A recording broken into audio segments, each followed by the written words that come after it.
Welcome everybody. This is the first in the series of videos that we're going to be doing on the run up to the GT, which is very soon, the LGT 2022 for Song of Ice and Fire, run by Song of Ice and Fire Stats and ourselves at NRG, Northern Realms Gaming.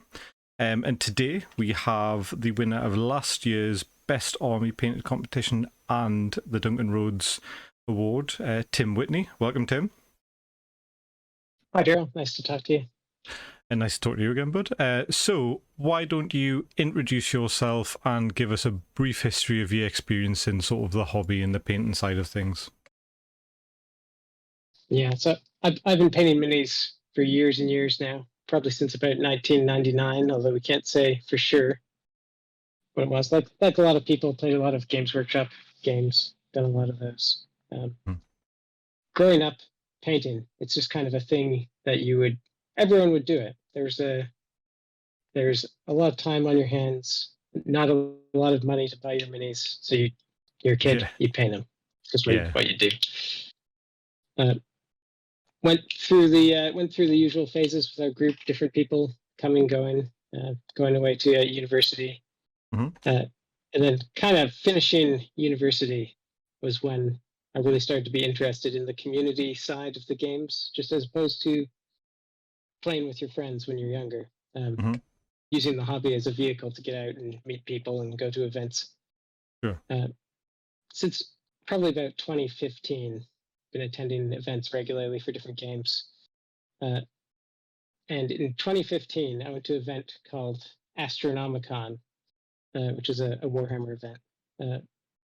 And it did something a little different that I hadn't seen before at different events I've been to, which was they had a painting score included in your overall score for the tournament. So you'd be graded by a judge who would come around with a piece of paper, and we'll actually get into this later. We're talking about painting tips. But this was something that really inspired me to try to paint better. Because if you just paint models the same way you've always done it, you're kind of just inside your own head. It's a lot easier to try to actually improve things when you look at a piece of paper and can see, here's an element. If I did this one little thing, my models would look a bit better. Yep. So that was I can definitely empathise with that being stuck in your own head as far as painting techniques go, because I'm just as much a sucker for it as anybody else. I like a load of solid base coats and then a nice oil wash, because it's just simple and effective, but you know, as you say, you just end up at the same level forever unless you actually try and improve, don't you? So yeah, I know exactly what you mean. And since 2016, that's been my objective as a painter, to go to events and to have fun, and to use this as a tool to motivate myself to try to do a little bit better each time in terms of how my arm looks. Yeah. Well, I certainly think you've achieved that, mate. I certainly think you've achieved that. And as you say, but you know, fun at events is very subjective, isn't it? So for someone like yourself, the fun could be in the painting competition side of things, or just, you know, seeing what your army looks like next to other people's that are you know, accomplished painters, or even just seeing what your army looks like on a fully painted table against other armies. So really, I think one of the things that we're pushing at the GT is everyone has fun the way they like to have fun, instead of everyone's being super focused on where they place on the table or whatever.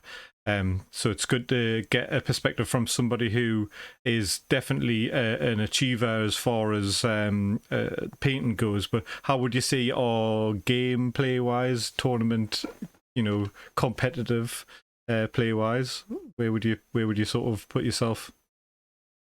Yeah, I'm always happy if I can win as many games as I lose. That's kind of kind of my level that I'd like to break be even. Sitting at. Yeah, break even. Yes, we certainly. I think last time we went head to head, that game that I had with you was the difference between going even and not, and that was a brain scratcher of a game, wasn't it? That went right up to the. That was absolutely brilliant. Yeah. Yeah, that was a big slog. Okay, brilliant. So thanks for that, Tim. Moving on, we're going to talk a little bit about some of the models that you've that you submitted in the GT competition last year, and maybe a little bit about the models themselves and some inspiration that you took or used for painting them. So I think I'll flick over to some images of your first unit, which I believe is the Berserkers. And why don't you tell us a little bit about these? Yeah, so approaching this game, there's no model building involved. So the first thing I really wanted to do was I wanted to have a little bit of a different set of models. And just add a few small conversions to just to the front rank to have them kind of look a bit different. So we've customized our champion a little bit. We've added a morning star and a shield, added a banner from another kit, done a little bit of freehand on it, and getting feedback from different paint scores and judging at various events. When people are looking at a model from the perspective of a judge, which, for example, was Duncan at our event, or someone else might be judging, but they're looking for kind of a checklist of things. There's a subjective element in terms of the quality of how the paint is applied, looking at the surface finish, the gloss levels, the highlights or choice of colors to create a different contrast on the model. But people are also usually looking for something that's a bit different. So adding freehand is a great way to do that if you're comfortable with it. Adding small conversions is another good way. We've got a good model range for A Song of Ice and Fire, and usually you'll have a few different bits and pieces lying around. So customization is not too difficult. So I certainly think these are as you say, small. I think it's the sum total of a lot of small improvements that end up making a unit look amazing. So just that little bit of extra attention paid to a small amount of conversion, just that little bit extra bit of contrast. And I think contrast's a big thing that I'm starting to use now. I've started with either picking my highlight colours or picking my basing schemes as directly opposite on the colour wheel. And I think it really makes your model stand out. So, certainly I think the red and the white contrast on these guys is awesome because it really sort of pulls your eyes in towards the models. Obviously the conversions that you were talking about look absolutely great as well. And I think a solid basing scheme as well is really, really nice. I think it's sometimes an underappreciated part of the painting and sort of improvement of a sort of skill level. The basing scheme quite often gets sort of an afterthought more than a real bit of time, but like even just the little bits of leaf litter that you've got and the contrast between a little bit of dirt and then a little bit of grassy sort of areas and just some different levels of like dry brushing and things just really make the difference because it looks believable instead of it just being a big old bit of grass that's all one shape, one colour, one consistency, one height. I think it just makes a big difference. So I think these look absolutely phenomenal. Right. Thanks, Daryl. And I definitely agree with you about basing, especially in this game, because when you see your models on the table, kind of half of what you see at least is going to be the base because of the size of the tray. Yeah. Compared to the size of the models. It can definitely make or break. Agree with that. Yeah, definitely make or break a unit content. Like I've seen models that are painted absolutely amazing, but then the base is what lets them down. And overall, I think if you were looking to do something like start competing in painting competitions, I think that's something that really needs attention paid to it. So moving on. What? Sorry. I was just going to say, if you look at Duncan's painting, someone who's a fan of this game, Duncan Rhodes, he always has a nice base. Something you see quite characteristically. I've used his tutorial as well in the past for doing these forest floor bases. Yeah, and it's quite. So I think there's a lot of people in our hobby that have taken a good amount of foundational information from Duncan, having to, a lot of people go in different directions because they start using different materials, or they start using different techniques. You know, a lot of you know, really sort of high-end painters use a lot of glazing and things to build up highlights. But I think a lot of our foundational knowledge as a community revolve around that sort of two thin coats, having a base layer, going up to a highlight, having some shadows.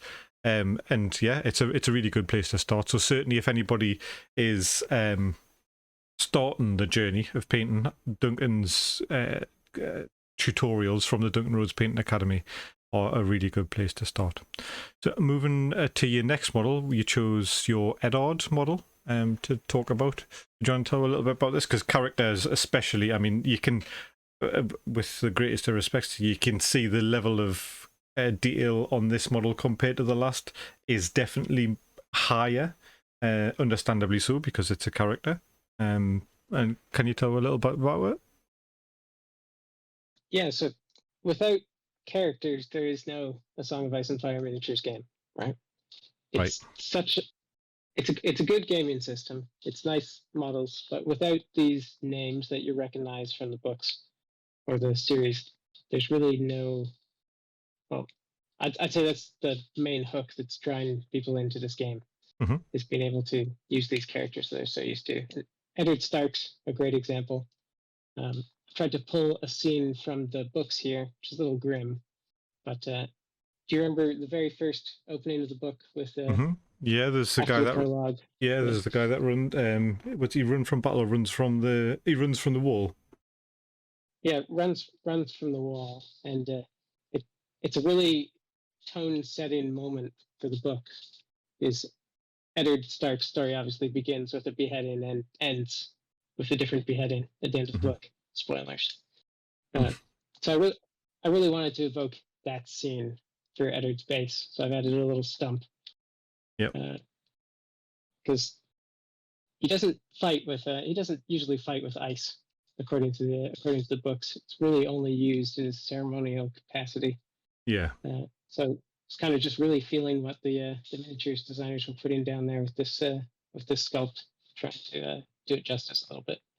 Well, I think you did a really good job of that. I think having that little bit of background information can turn a sculpt into a story, doesn't it? It's you know, telling a story with a sculpt is, you know, a skill in itself, and I think it's something that lends to the overall piece. Having that, you know, as somebody who didn't know the books or the TV series or whatever, they might just think, oh, you know, Cooley's getting ready for a fight or whatever, and there's some blood around there. But anybody who knows the books or the TV series would instantly recognize this scene, and it really is one of those things that as soon as you catch it, it kind of makes you smirk, and you just think, really clever.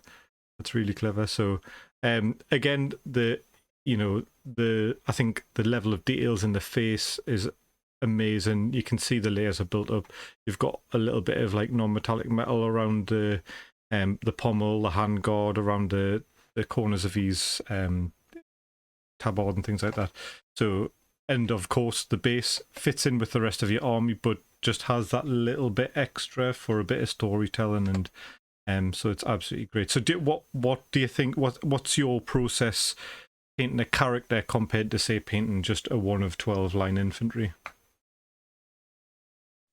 Painting a character is the best, because you can just sit with one mini in your hands and you never have to put it down throughout the entire process. So you really get a chance to focus on it and make sure everything about it is the way you like it. Painting characters the most fun for me, anyway. In this game especially. Yeah, so it's definitely becomes a love piece instead of a let's get it finished piece. Definitely, and you know, there's no doubt that your Edard's amazing when you look at the model, but I think that little bit of advice about, you know, creating a basing scheme and a paint scheme and a feel due to the story instead of just the pose is really, really, really cool. So I believe you're going to give us your top 3 tips for getting into painting at a higher level or painting as a competition painter. And tip number 1, you sent us an image of your, which I believe actually won. This unit won the Duncan Rhodes competition, didn't it? It was the unit of Outriders. And Yeah, what did? this was my entry for the unit best unit competition, and you can't see all the details of the Outriders in this shot. But the reason I chose this image was what we kind of got into it a bit earlier. Is the old advice for miniature painters is faces, bases, and shields. Yep. And if your model has a good face, a good base, and a good shield, the rest of it isn't as important.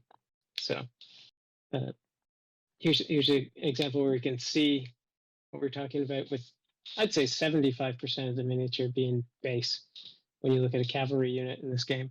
Yeah. About half of what's left is a shield, and then obviously you need a focal point as well. So when you've seen the unit, you've glanced up, you've seen the shield, and then you look at model's face. Hopefully the model's face should have something that you don't see from your tabletop gaming distance. You should have a reason to lean in closer and look at the models. And if people lean in close, then they get a chance to appreciate the work you've done and the details. So totally. And nice to have personally, if I see somebody putting a unit on the table, across from me, that looks great. One of the first things I'll do is just say, is it okay if I come and have a quick look at those? Because we're all hobbyists in the end, and some of us just like playing the game, but there's still a bit of spectacle in a well-painted unit, regardless of, whether it's competition level or not. If somebody's got a really well-painted unit that they've done a good job of, they've based nicely, and, it could be sort of a tabletop standard, in inverted commas, which a lot of my painting is, but I still get complimented on my, I did some Queensmen and some Lightbringers recently, because it sort of all comes together and it's tied together and it looks pretty nice on the table, and it feels good to get a bit of a compliment about that as well. So certainly good motivation for getting some painting done. We've got another picture actually. So I took some of the pictures from the GT photos that Scott took, and I've got a little reel of them to just chat about whilst we're chatting later on. So we'll see another picture of your Outriders. So that's the age-old bit of advice, isn't it? Base, faces, and shields. That's a good tip number 1. So tip number 2. So you sent me a picture of your marking scheme from. Is this from that tournament that you were talking about? It is. This isn't mine. I will confess, but the score is about. The score is a little bit higher than what I was getting on my my 2015 attempt. But just really dialing into it, having basing as its own category, excellent. I agree with that. It's something you should focus on. And when I say focus on, what I really mean is just have a few extra elements. You have your base, you have your grass. I usually, as a rule of thumb, try to have at least 3 different things on my base. Yeah. So, for example, leaves, grass, different grass. And you can't really overdo it in terms of different elements on a base, in my opinion. There's your painting level. Yeah, painting level is a category all in itself. Anyone can kind of read these descriptions and imagine where they might fall in their terms of their painting. But it's really important for me to know what else is out there, what other techniques people are using to get good results. So I really recommend some sort of finding some sort of mentor, maybe a YouTube tutorial you like, particular YouTube channel, or there's also courses you can go out to. I've been to a few different courses from different painting studios. I'm not going to advocate any particular one, but they do cost a bit of money, but they are extremely worth it to get that hands-on feedback that you can't really get by yourself, no matter what you do. No, I agree. I'm a firm believer in paying for expertise as well. If I have the opportunity to take lessons from somebody who is better than me at what they do. You know, they are at a high level at their own. So it's just like sports coaching, isn't it?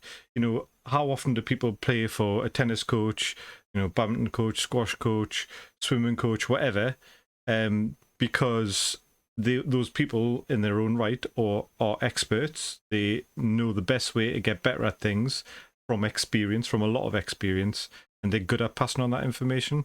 I don't see how paying for a tutor for painting is any different. And if it's something that you're interested in, certainly, when you're ready to take the step, it's definitely a good bit of advice.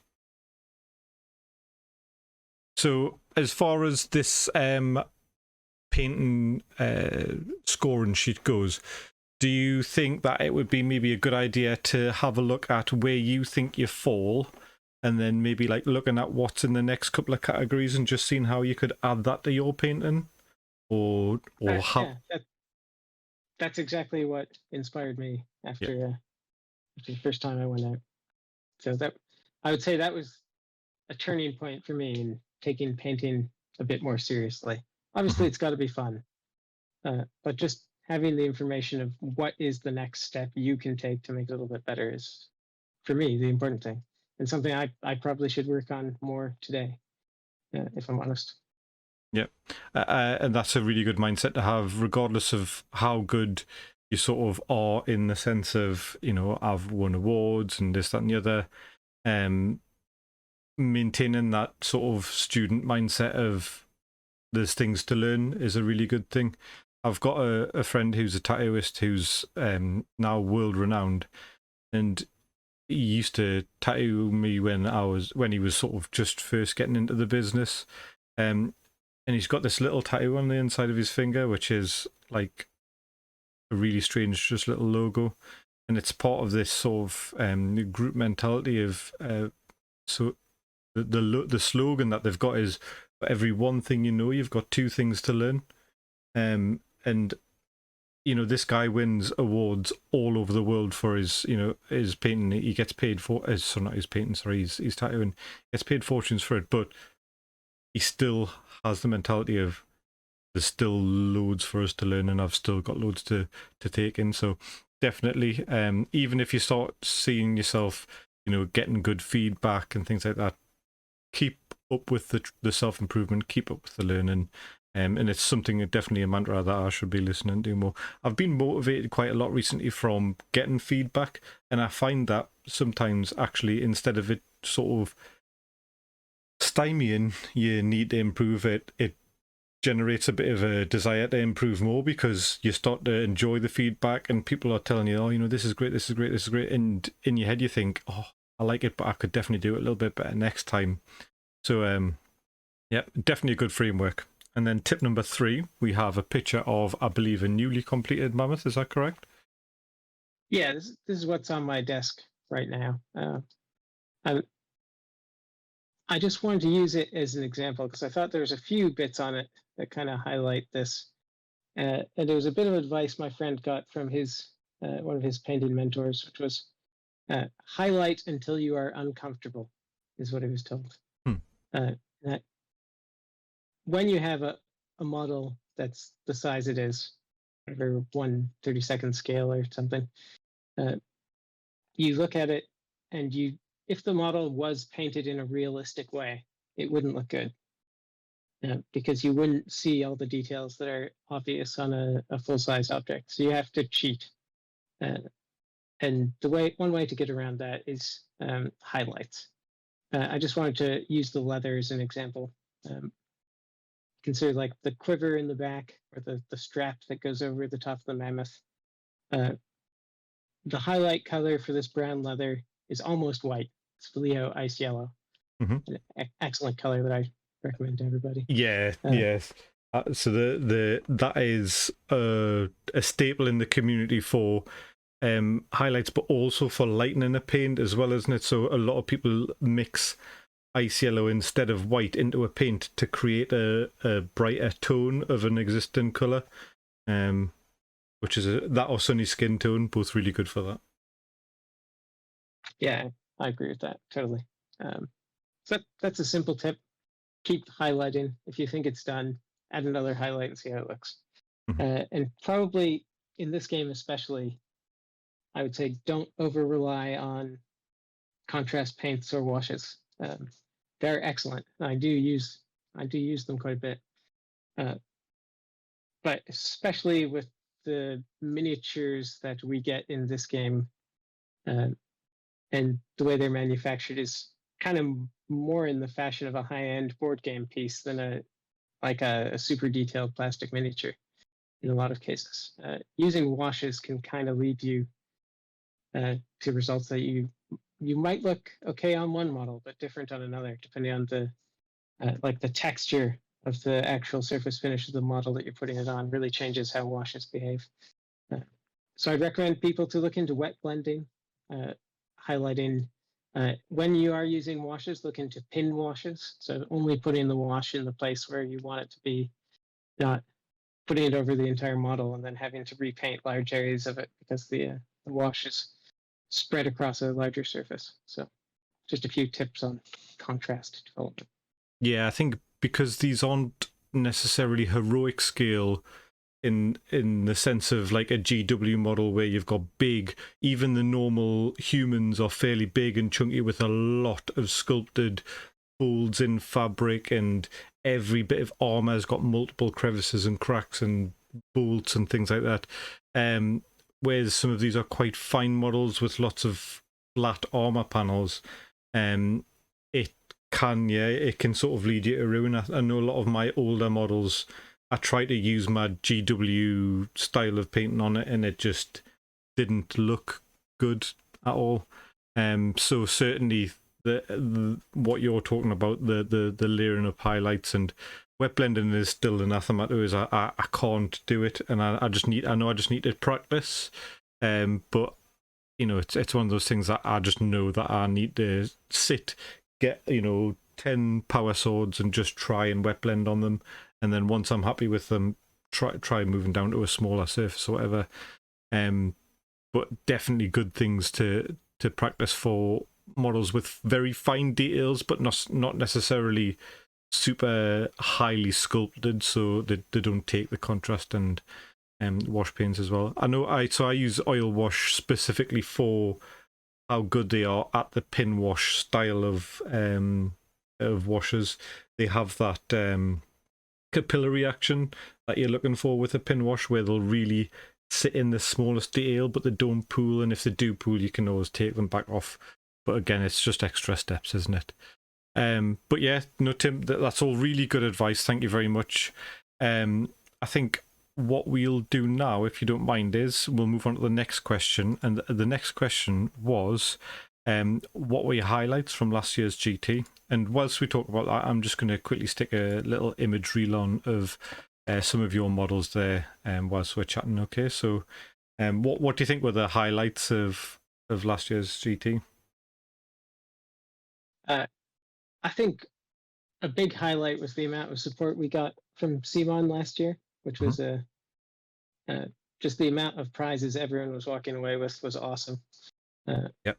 I know I still have models to paint that I got in the prize pool last year.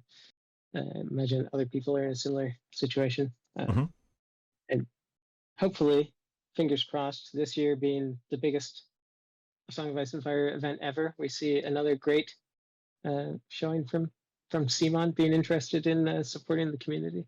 I hope so, yeah. And as for Go on. Yeah, I was just going to say, and as for the community, getting to meet everyone in this game was probably another highlight.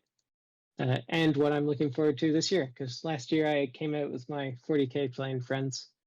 Spent a lot of time kind of when you'd finish your game, kind of 2 hours or so after you start, walk around the 40K tables and see your friends all sweating kind of halfway through their game. It's quite amusing. But just looking forward to chatting with all the good people I've met through this game this year, and kind of having some dinners out, maybe a couple of drinks. Yeah, just having a good time with it. I think really playing the Friday night is something I'm really looking forward to as well. Definitely. So are you playing in the ELO event or just for the pickup games afterwards? I'm playing the ELO event on the Friday night. Me too. Maybe we'll go head to head.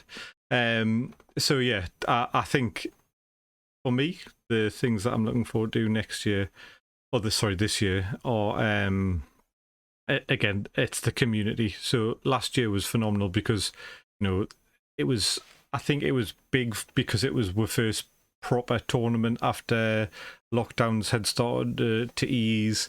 But we had built such a community over, virtual tabletop game, like tabletop simulator games. We had the NRG leagues. We had, the first builder league, all that kind of stuff. We had the internationals that were all played over TTS, and we had constantly spoke to community members. That it was a really active Discord where people chat all the time, share their painting, share their gaming and stuff like that. But we never really got to sit down in a room together and just have a beer and have a chat and sort of talk like just normal people instead of just focusing on a game. And that's one of the things that it allowed us to do. We managed to just sit around.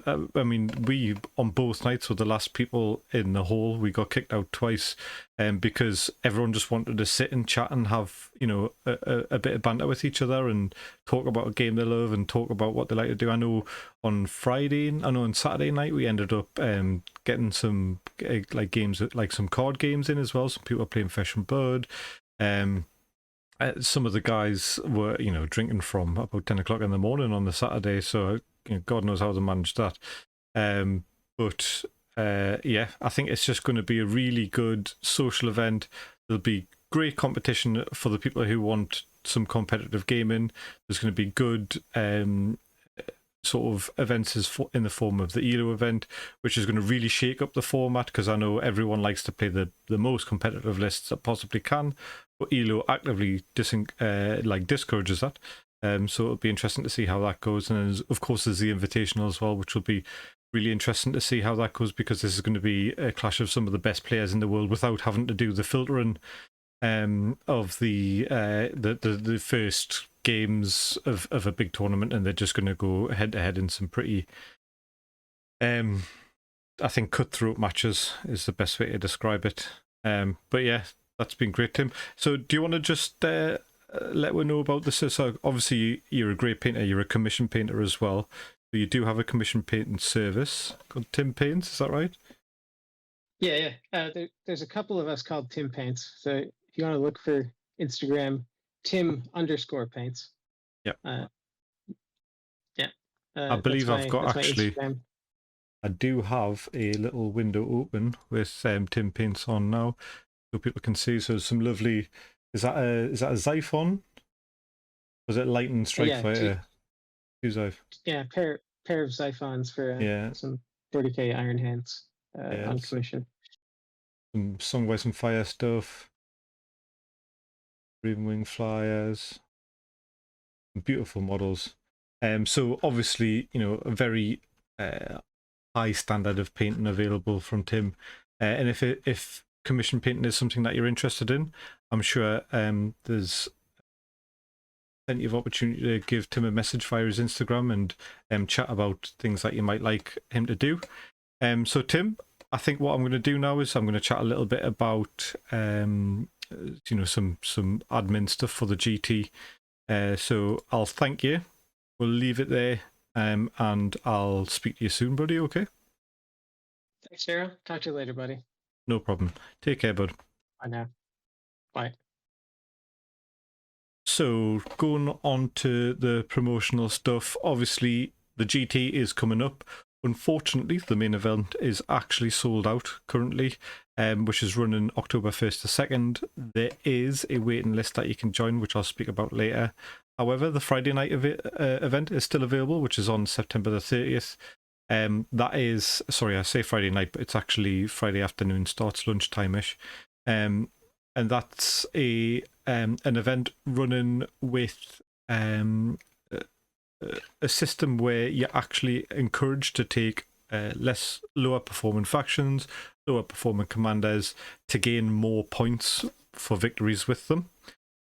So that's going to be really interesting. And if you manage to win an event which qualifies for an invitation, there is a invitational event on the 30th, which is running at the same time as the ELO event, which is going to have a demonstration of some of the best players around. So that'd be really interesting. So if you are a competitive gamer, you want to get involved in that, you need to look at your local tournaments or tournaments around the country that you can get to. Make sure that the qualifiers for that, and try and win it so that you can get a place. If you want to get onto the waiting list for the grand tournament, there is the Discord. If you look at the grand tourney Discord, which I'll put links for in the description of this video, you can ask in there and you'll be able to join the waiting list. So either Chris, who is Lead Teddy, or one of the stats lads will get you onto the waiting list, and we are fully sold out. That's 128 players currently, and it's shaping up to be an absolutely amazing event. So that brings us to the end of the video. Thanks everyone for watching. Hopefully we'll see you at the GT, and if you want any more information, don't hesitate to ask. See you next time.